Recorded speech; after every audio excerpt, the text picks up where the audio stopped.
Selamat sore Bapak Ibu dan rekan-rekan semua yang saya hormati. Nama saya Leli Triani Siregar. Saya akan menyampaikan video saya terkait analisis kota Wangu-Wangu menuju kota pelayanan publik digital. Video ini merupakan salah satu persyaratan dalam uji kompetensi kenaikan jenjang sebagai analis ketahanan pangan ahli media.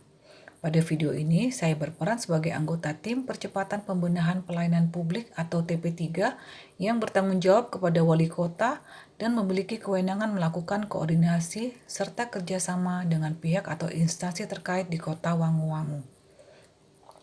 Terkait permasalahan yang ada, yang pertama wali kota memerintahkan tim TP3 untuk menjadi agen perubahan percepatan pelayanan publik serta berpartisipasi aktif dalam mewujudkan pengembangan teknologi dalam pelayanan publik, serta memastikan bahwa perubahan sudah diterapkan pada semua lini. Namun ada tantangan yang harus dihadapi, yaitu pola pikir ASN yang masih terpaku pada kebiasaan-kebiasaan lama dan sulit beradaptasi pada perubahan. Di sini kami merekomendasikan adanya suatu gerakan perubahan yang bisa merubah pola pikir lama tersebut. Gerakan ini dapat berupa komitmen bersama melalui fakta integritas untuk semua ASN agar dapat menegakkan aturan dan melakukan perubahan pada kebiasaan yang lama. Permasalahan yang kedua, Kota Wangu-Wangu tahun lalu mendapatkan penghargaan inovasi pelayanan publik, sehingga diharapkan pada tahun ini dapat mempertahankan penghargaan tersebut. Namun anggaran yang tersedia cukup minim. Sehingga perbaikan yang harus dilakukan terutama adalah pada kategori transparansi informasi dan prosedur pelayanan publik yang berdasarkan hasil survei LSM pengawasan pelayanan publik Kota Wangu-Wangu memiliki nilai merah dan juga nilai kuning pada kategori penggunaan sistem teknologi pelayanan publik. Yang harus kita benahi di sini adalah bagaimana agar publik lebih mudah mengakses informasi dan prosedur pelayanan publik yang dapat dilakukan melalui sistem teknologi yang sudah ada di Kota Wangu-Wangu.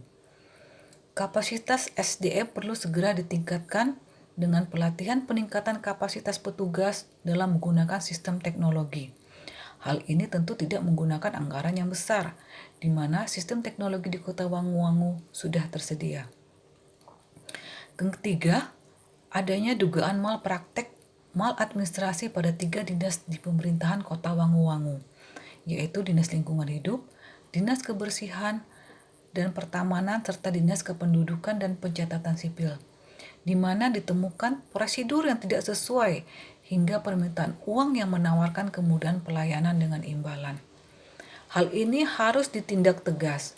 Pengawasan harus ditingkatkan karena sudah menjadi komitmen pemerintah di Kota Wangu-Wangu bahwa semua pelayanan publik harus bebas dari pungli. Permasalahan yang keempat, berdasarkan laporan dari Lembaga Pengawasan Pelayanan Publik bahwa terjadi diskriminasi terhadap kelompok minoritas dalam penyelenggaraan pelayanan publik. Kami merekomendasikan bahwa hal ini harus segera diinvestigasi dan mengecek langsung kebenarannya. Jika benar terdapat oknum petugas yang bertindak diskriminasi, maka harus ditindak tegas.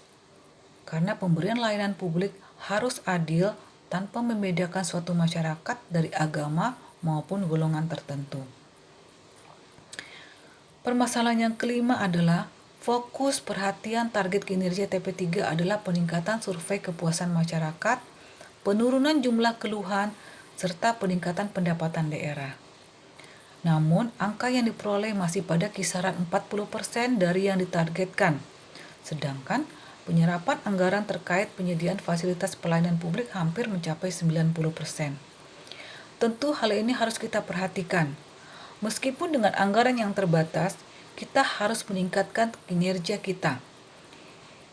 Yang harus dilakukan adalah merubah pola kerja petugas kita agar lebih maksimal, patuh pada aturan dan jam kerja yang seharusnya, serta mampu mengoperasikan sistem teknologi yang ada. Dengan menerapkan hal ini seharusnya bisa meningkatkan kinerja pelayanan publik di Kota Wangu-Wangu. Masyarakat akan menjadi lebih puas karena pelayanan publik menjadi cepat, mudah, terjangkau, dan berkualitas. Peningkatan kualitas pelayanan publik sangat penting untuk mendorong proses reformasi birokrasi yang memadai, di mana Pelayanan publik yang baik juga akan menciptakan kesejahteraan di Kota Wangu-Wangu. Demikian analisis dari saya, semoga bermanfaat. Terima kasih.